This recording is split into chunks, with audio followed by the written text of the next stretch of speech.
Okay, am I finally live this time? Sweet. It looks like everything is working. I apologize for that. I've been having some technical difficulties, but it is a beautiful day here in Florence, Oregon. I am at the coast.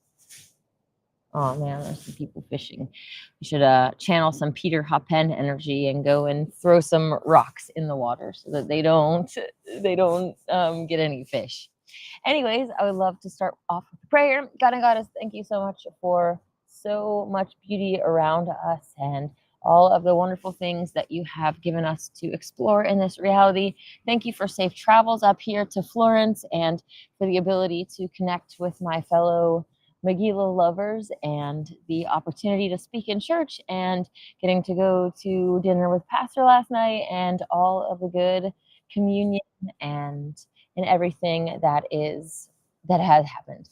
Thank you so much for giving us the opportunity to exist, and please continue to help us lead with love and kindness and really try to make this world a better place. In the name of Elohim, I pray. Amen.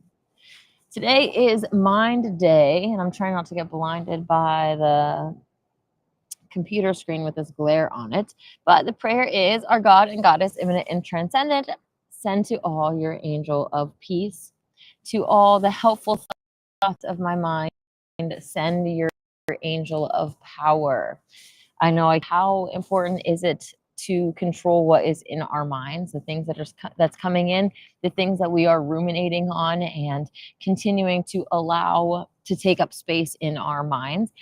Everything that we plant, they're like little seeds in the garden, and they're either blossoming into a beautiful garden or it's becoming this thorny place of darkness and chaos and sadness. So hopefully you are filling your mind with things from above and not from below. I will get to I was almost going to say I was going to check the live chat first, but I'm thinking about jumping into the scripture. But David did ask, hello, David, how was the dinner? Last night I got to go to Indian food for the first time, actually, with the pastor, and it was to get to sit and chat. The food was really awesome, by the way. I have been very sheltered from a lot of different cuisines, and also have been a little bit of a picky eater on top of that as well. So it's kept me from trying a lot of great things. Come on, wind. And yeah, last night I got to have some, I think it was veggie korma, and they had some sort of lentil soup and a salad with it as well. And it was so good. I will definitely be having that again. So thanks for asking. Today is actually church at 3, or I think that the potluck is actually starting at 2:30 this time. And then there's going to be praise and worship. And then we start the live stream at 4. Church through the Mother Temple is done through Zoom, which is kind of a little bit like we're doing here. But the Zoom link was just sent out recently, and we can, if you're interested in that, I could send it to you. I haven't been given permission to publicly share it. I also haven't asked. So, yeah. Anyways, that's why I'm in Florence, and I'm super excited to be here. So that being said, let's jump into some scriptures. Today I wanted to read to you from the Holy God Spell in the Holy Megillah, the Nasarean Bible of the Essene Way, translated by Day of Greenleaf and available at essene.org. The links in my description should get you to the PDF and or the church link where you can actually buy this book. Within the next year, the finalized Megillah with there's some of the end chapters have been turned into like this appendix area in the back, and needed to be integrated into the chapters. And there was some editing error, like typo stuff that needed to be edited.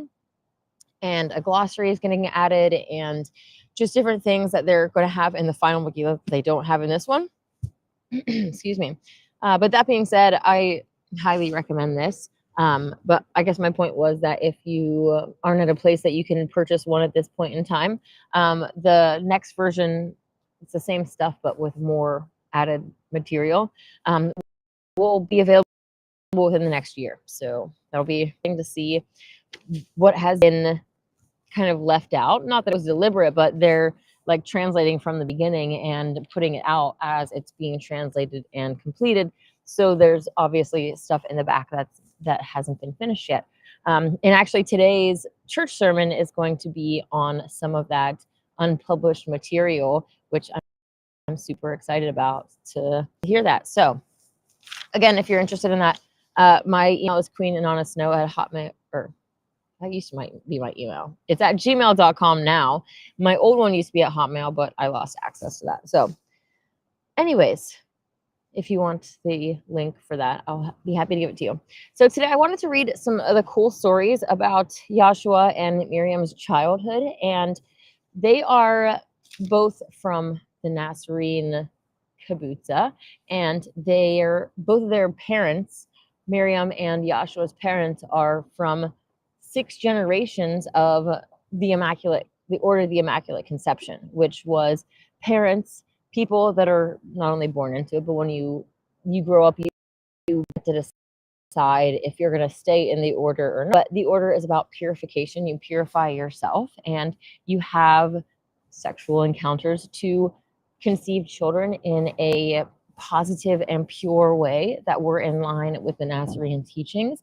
And they have their own teachings on Tantra and this elevated spiritual aspect to sex that is often left out in the world today. So by 6 generations of purification, then enter Yahshua and Miriam into the scene as the 7th generations that are suitable. These 7th generation bodies are suitable to house Lord and Lady Christ. And some of these stories are going to kind of highlight why that was necessary. The first story I wanted to start with is in chapter 7. This is about Yahshua, and it is in verse 347.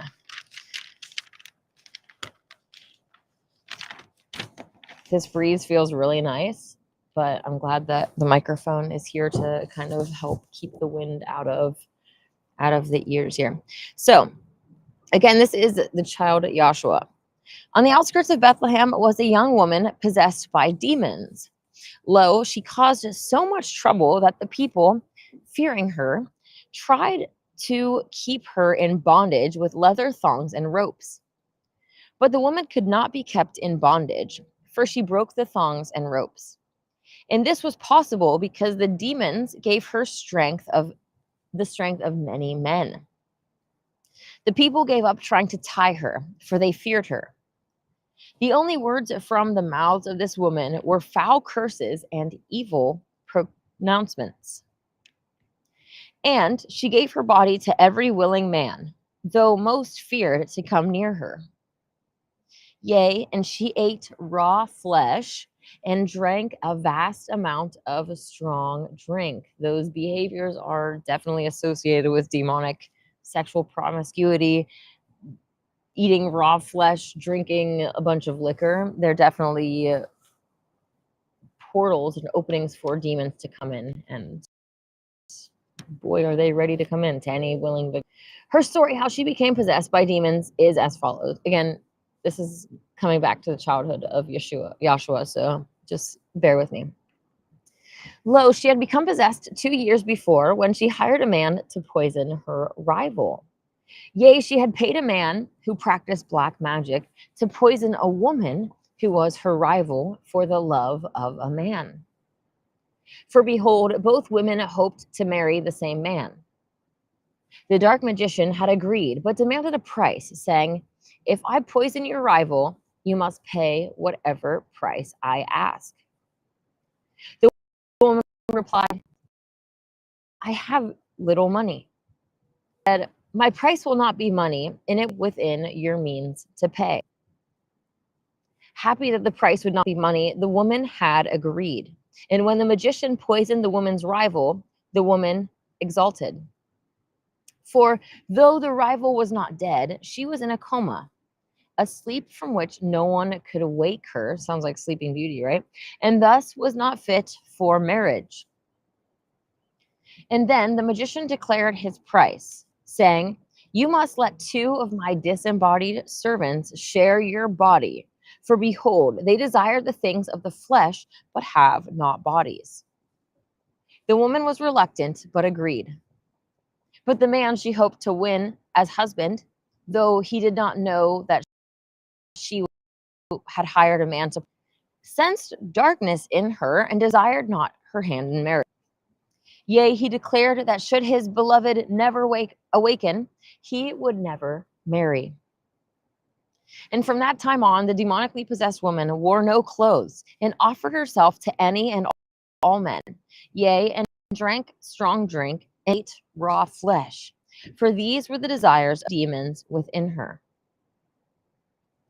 Now, on the day that the Holy Family with David and Joseph left Bethlehem and passed the place where the woman lived, the woman stood naked by the road, screaming at them. She approached Mary with a stick as if to hit her. For lo, the light around the holy babe was so bright it hurt her eyes. But when the woman looked into the eyes of the holy babe, she went into a trance. Yea, she looked within and saw the demons and desired that they no longer be within her.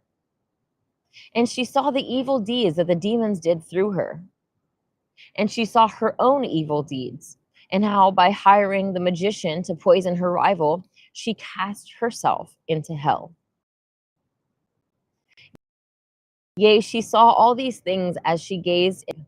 But behold, one thing she expected to see in the eyes of the holy babe, she did not. Condemnation. Instead of condemnation, she saw compassion. She heard a voice within her soul, which she knew was the voice of the spirit of the baby. And that voice said, "Come to me, you who are burdened by guilt. Repent. Feel now true contrition.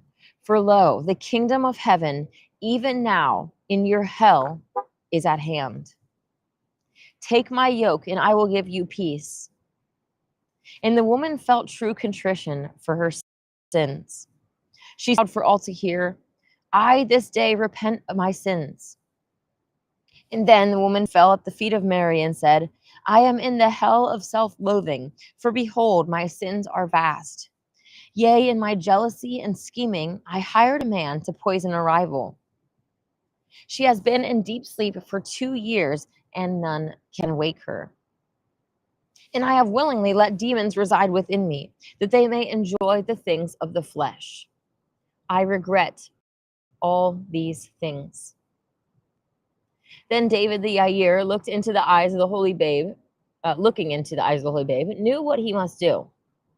He took the woman to a pool of water and performed the ritual of exorcism.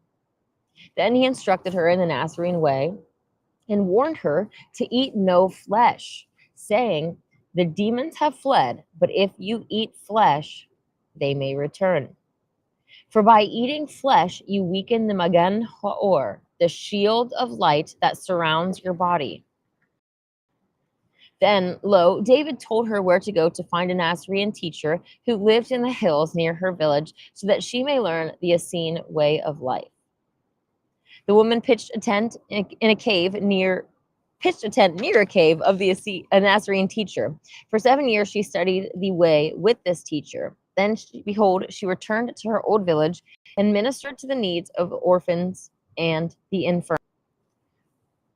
And after some years, she married a man who loved her dearly. For behold, he was attracted to the light within her eyes. So that's a really beautiful ending. But behold, at the time when the woman was still possessed by demons and looked into the eyes of the holy babe and publicly repented, the people of the village were amazed. An old man said, "The face of this babe shines with the healing light. By looking in his eyes, this woman was healed." And in the crowd was the man who loved the woman who had been poisoned by the evil magician. He looked into the eyes of the holy babe and uttered a prayer. Yea, he prayed that his beloved would wake from her long sleep. Then he went to the hut where his beloved slept, and behold, she was awake from the long coma. She said that a baby had come to her in her dream and smiled, and she was healed. The man spread the story all around the village. The Holy Family continued their journey towards Mount Carmel, and stories about the Holy Babe spread, even reaching the ears of Herod. So then I'm going to jump to chapter 8, verse 105, and we'll hear a story about Miriam's light and just how cool these children that come from the Immaculate Conception. At the dinner table, I brought up the Immaculate Conception scrolls because that is something that I'm very interested in. Even before I even knew about the Holy Megillah, having a holy child, a child that was holy from the womb, has been really important to me. So, chapter 8, 105, the light around Miriam. Miriam was goddess come as woman, to show the way of perfected womanhood. Wherefore it was necessary that she veil much of her transcendental light. Yea, much of her light was veiled when she was born into this world. Even so, much light was within her human form. Yea, even veiled, the light within her was so bright that if she released too much at once, it could blind them of this world, even as staring at the sun can blind a man. By the time Miriam was an older child, she had learned to perfectly release her light. But lo, when she was still a very small child, she 3 times blinded people with her light. Fortunately, the blessed child then healed each of the 3 of their blindness. That story is as follows. When but a toddler, Miriam was playing in the garden. She beheld a hummingbird and experienced rapture. Yea, she was so carried away with such love and joy and appreciation that bright light radiated from her. The light was so bright that a man working in the garden, when he gazed at the toddler Miriam, saw but a bright light. And the light was so bright, like the sun, that it blinded his eyes. When Miriam heard the man scream that he had been blinded, she veiled her light. Then she touched the man's eyes, and he could see. This is a toddler. Another time, the toddler Miriam witnessed a mother dog playing with her puppy. When the mother dog kissed the puppy, Miriam laughed with such heartfelt joy that the owner of the dog, behold, she was in a state of joyous rapture and shone like the sun. The light around her was so bright that the owner of the dog was blinded. When she heard him cry out that he was blind, the holy toddler wept tears of compassion for him. Then she walked over to where the man had fallen onto his back. As she bent over him, one of her tears landed upon his forehead. The man was healed of his blindness. Once, when Miriam was a toddler, her father, Zamira, put her on his back and let her ride on him as if he were an elephant. Was delighted. Then pretended that he had a big trunk like an elephant. Miriam laughed with such joy that she shone like the sun. Her mother, Zibia, looking at the joyous toddler, was blinded by the light. Miriam ran and embraced her mother's leg. With the touch of Miriam, Zibia was healed. I really like to think about just having a child that had that kind of power and how different it would be than modern parents and all of that they have to deal with. Now you have a child that is like just so full of light that they have to learn how to control their powers, or even not just like their light shining around them, but think about the words that they speak and the power that is coming with those thoughts, words, and deeds. And man, you got to definitely teach them, raise them in kindness and love and compassion and being slow to anger and just being very loving. And so on the 5th birthday, this is from chapter 16, and on the 5th birthday of both Yahshua and Miriam, they went to butterfly school, and they both had a similar type of interaction. This is the story of Yahshua with his great-grandfather Yakin, and there's another story with Miriam and how unicorns visit her. When Yahshua was 5, he entered the house of butterflies, which is called Butterfly School. Behold, this is the children's school within Essene mountain of peace. For lo, in the manner that the caterpillar first crawls and then takes to the air as a butterfly, so is the path of the child. Behold, the goals of the house of butterflies, are the bikurim, the first fruits.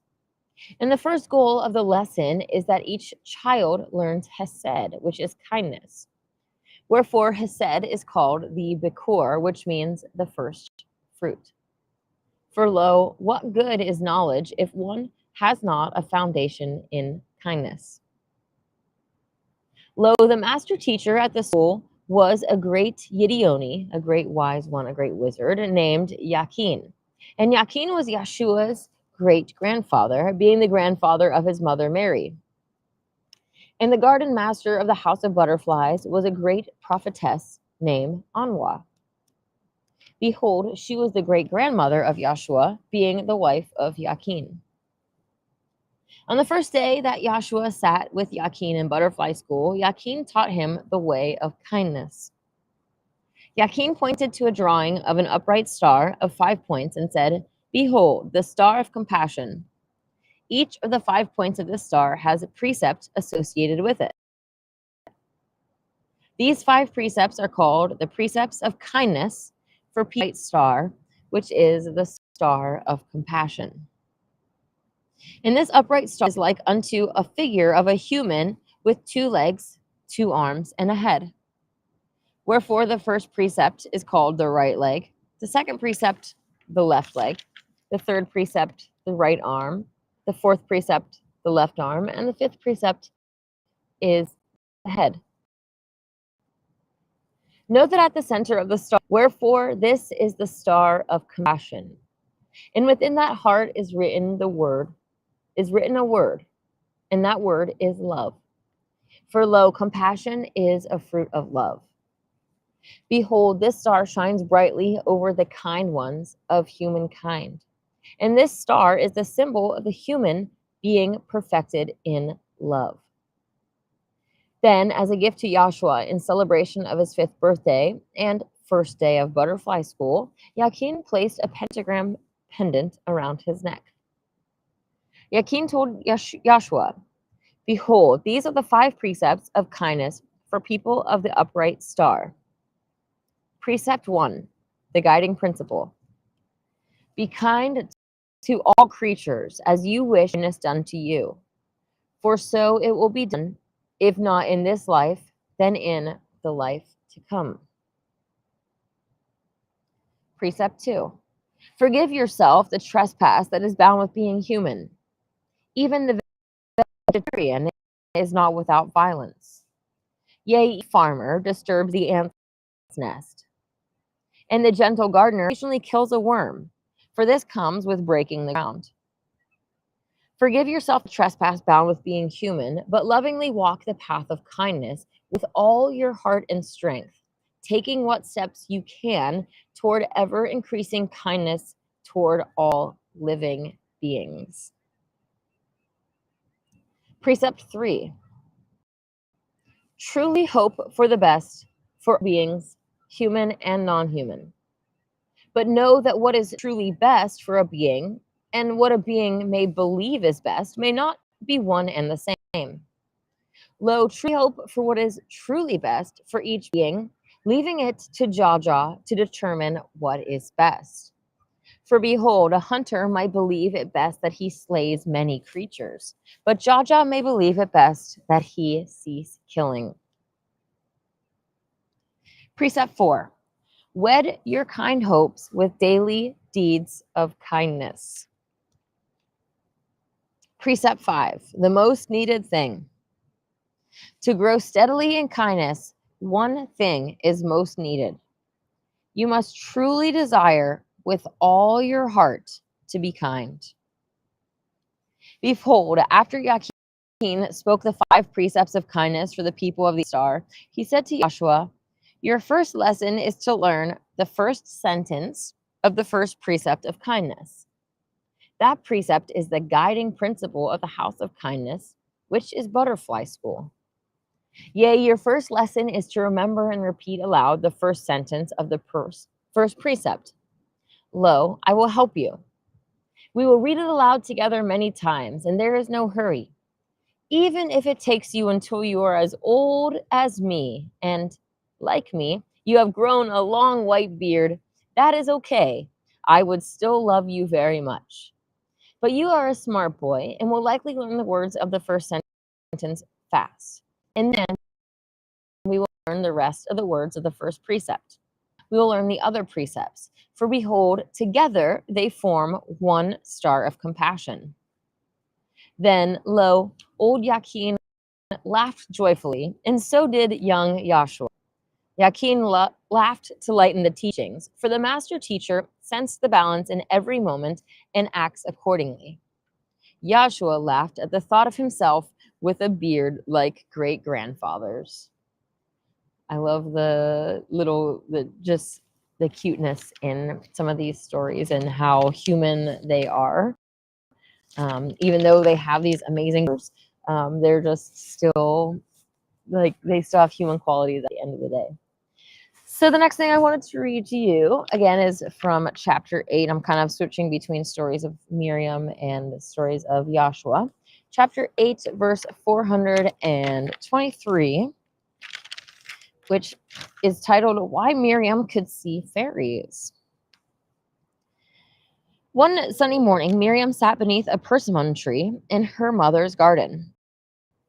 Lo, as Miriam upon the flowers and herbs, she saw ripples of light. And she saw fairies and elementals, yea, and other creatures of old Eden.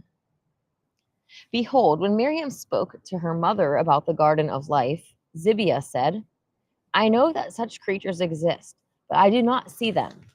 If you see them, daughter of my heart, you are specially blessed.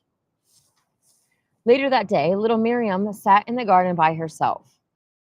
As she gazed upon the garden of fairies, smiled at her and said, Behold, Queen of all has come in the whole body of a human girl.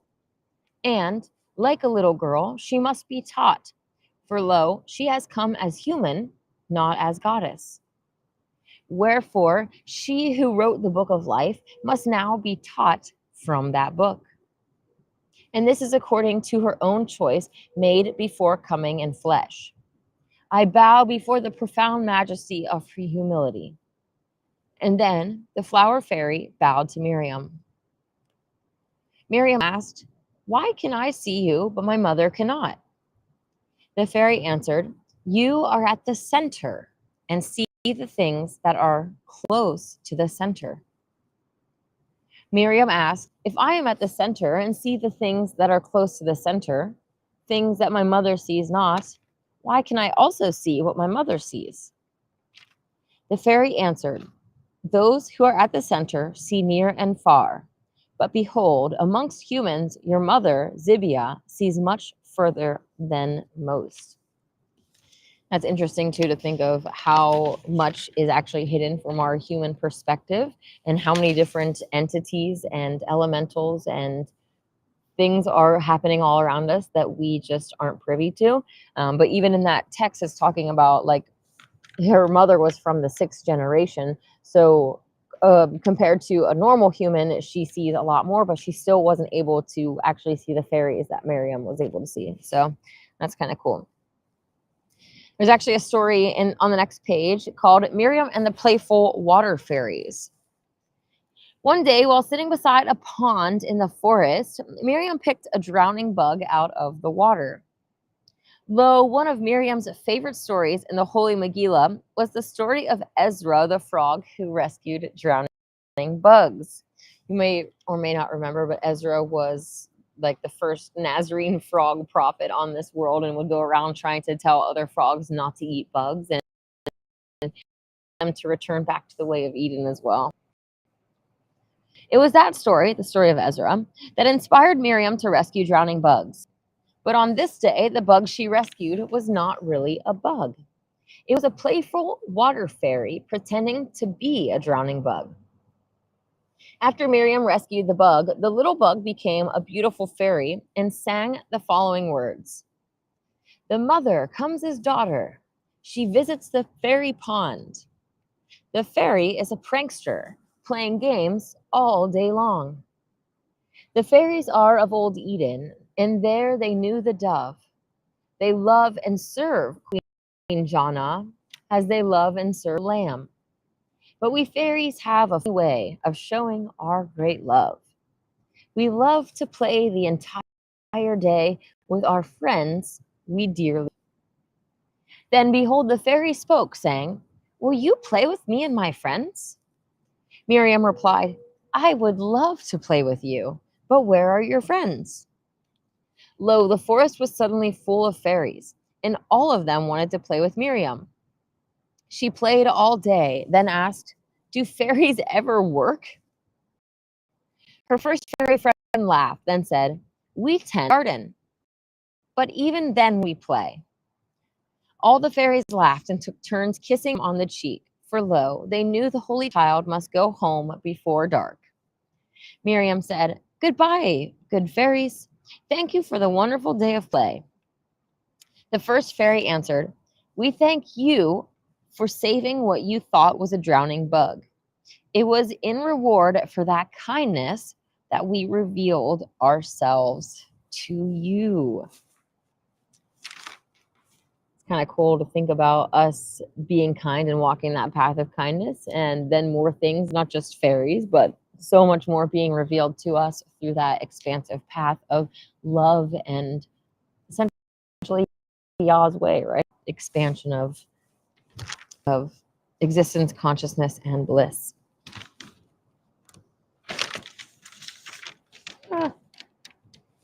All right. The next thing I have to read to you here is the childhood meeting of Yahshua and Miriam, which is very interesting. Like I was saying, they're both born into the order of the Immaculate Conception.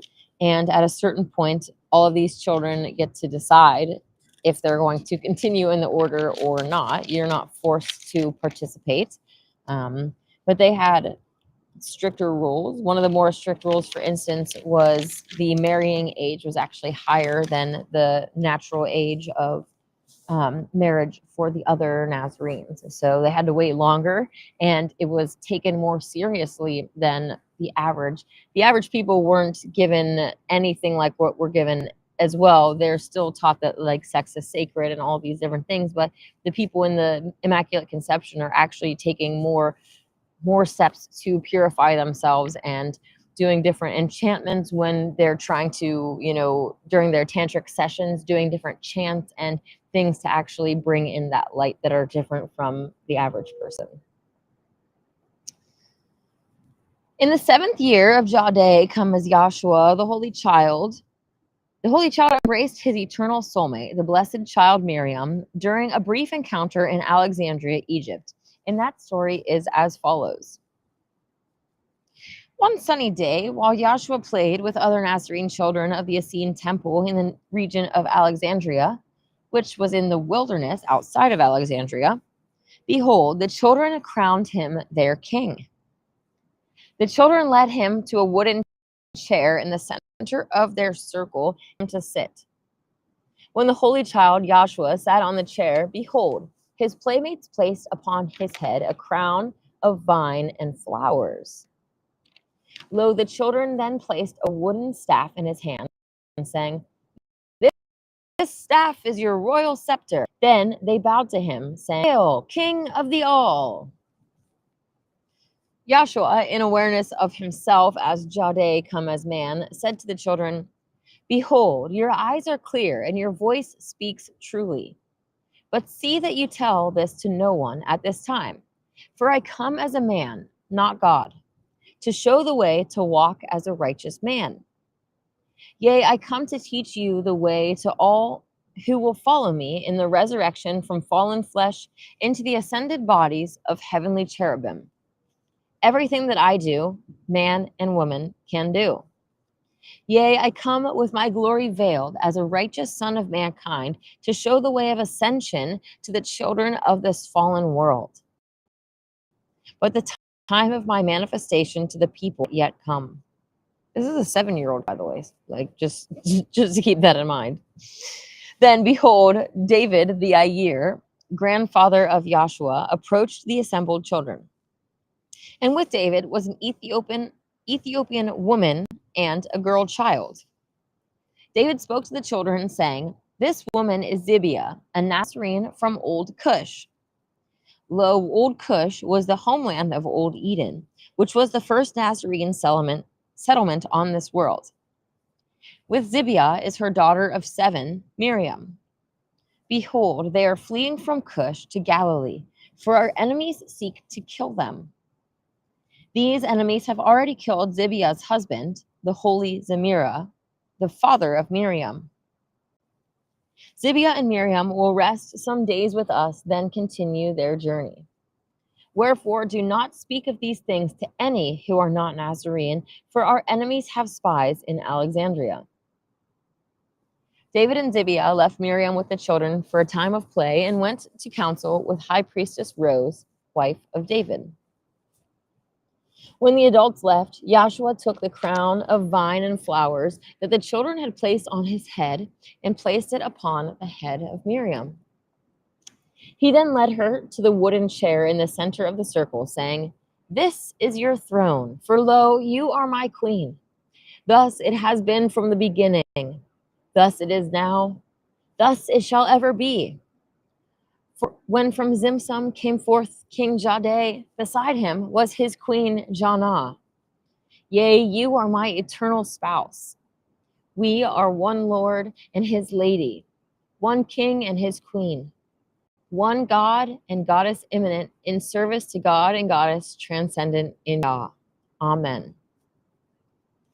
Then Yahshua spoke to the assembled children, saying, "When the great tyrant sent his 7 most vile servants to infest the doorway into this world, he thought the great light would take no notice.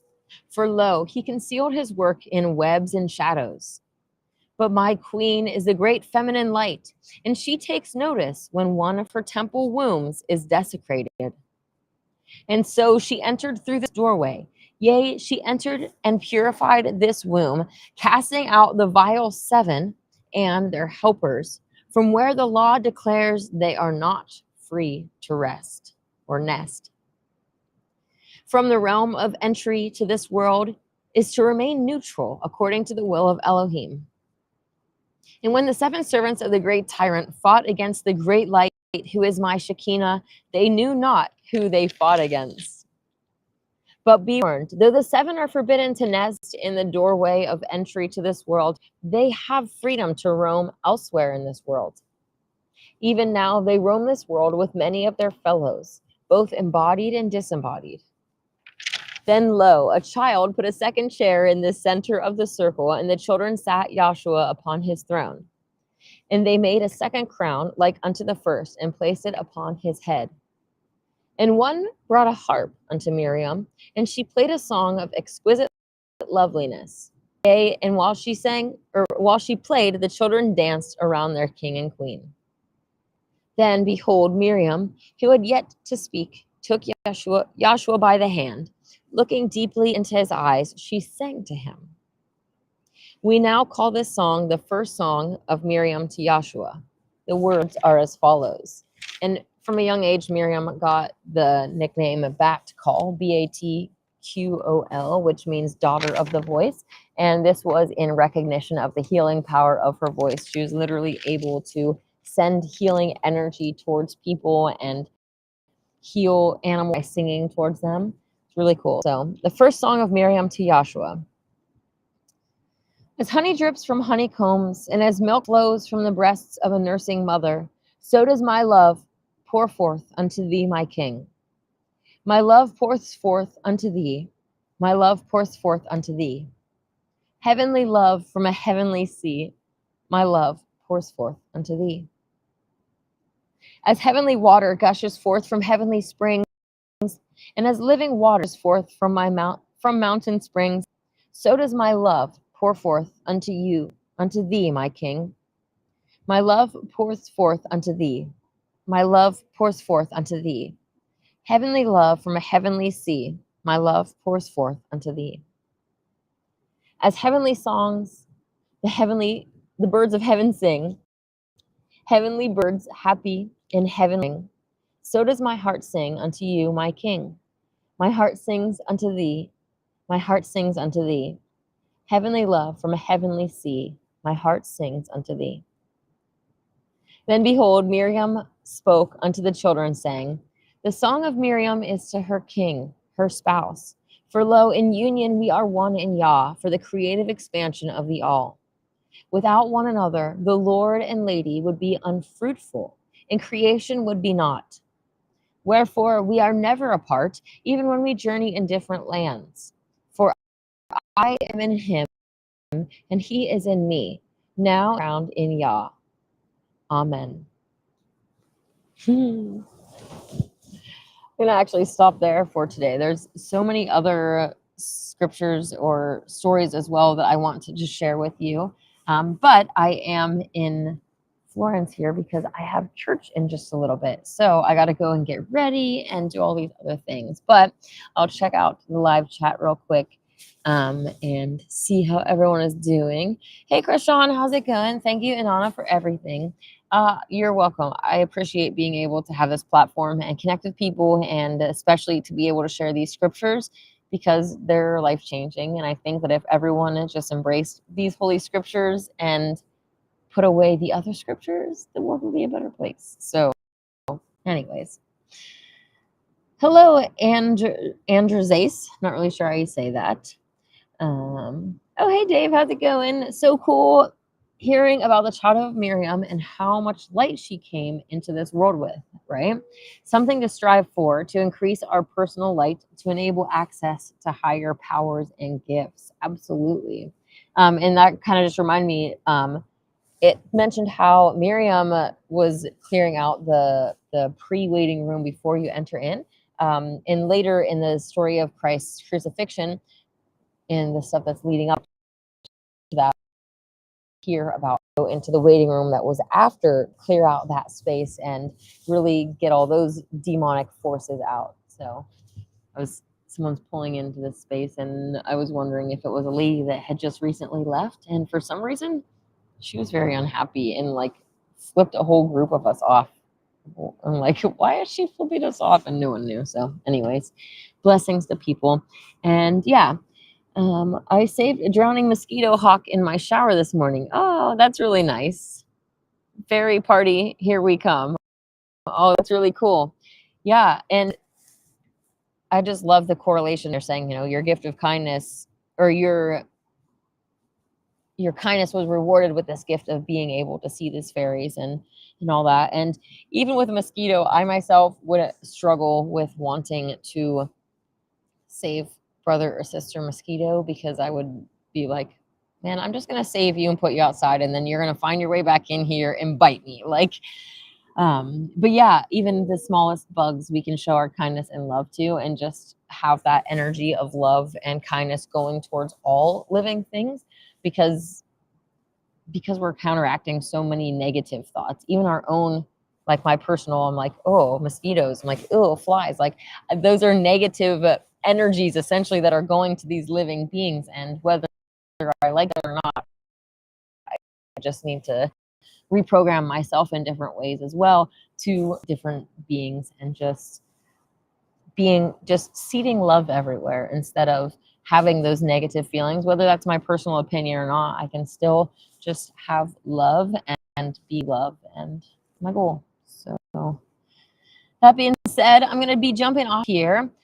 Church tonight at the Mother Temple is at 4. So if you want the Zoom link, you can hit me up either here or on Facebook or queenanonasnow@gmail.com. And I'll just forward you the link to the church service. It's just like this. You're not going to be seen on screen or anything. You can just tune in to see what it's about. Not only am I going to be getting to read, but there's some unpublished story or information that's going to be coming to us from the Holy Megillah in this presentation as well. So I'm super excited about that.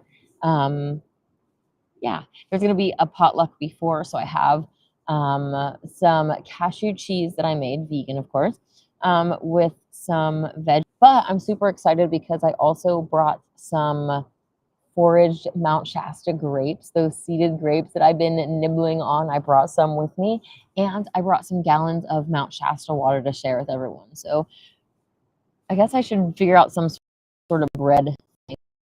And then we have communion, water, grapes, and bread, and that's communion. Really excited to be able to share that with people. I don't know how many of these people have actually gotten to drink Mount Shasta water. The last time that I was up here for their church service, they were drinking out of like the Crystal Geyser bottles that sometimes come from Weed, California, but there's other plants that they have around. It's even still like it's better than other sources, but having that pure water that hasn't been ozone treated from the there's nothing like that. We're excited to get to share that with everybody today. Artist, how's it going? I'm not sure if you mean the link to the church service. I'm not 100% sure if I'm publicly allowed to share that. I don't know. It's a little bit more old school in the ways that the church is run, and so I'm not sure if they want you to actually reach out to so that your like email is on their list or whatever. Oh no, someone's hunting people. I mean, not hunting. Someone I saw hunting in here, and he's okay. Yeah. Hello, Daniel. How's it going? Campfire story for hunters. Well, the thing about hunters is that they think that they're like high and mighty and big on the food chain, but hunters are always hunted, and karma is always going to come for you. The fact that hunters feel the need to like put urine on themselves and then go and hide in the woods and wait for like an unsuspecting victim to come back, like that's Satanism 101, putting a trap out there for your prey, an innocent prey. Bambi's mom just out for her Sunday stroll trying to commune with God and Goddess, and there you are killing her, you know what I mean?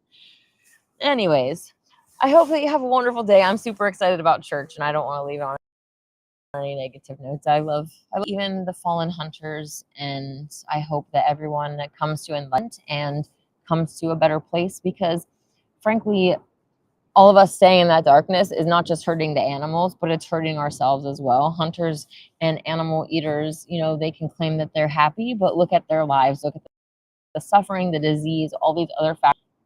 They're still suffering. So ultimately, I want the suffering all to end and for the enlightenment of all beings. So mote it be. Hope you have a wonderful day. May God and the Goddess empower you and light your way.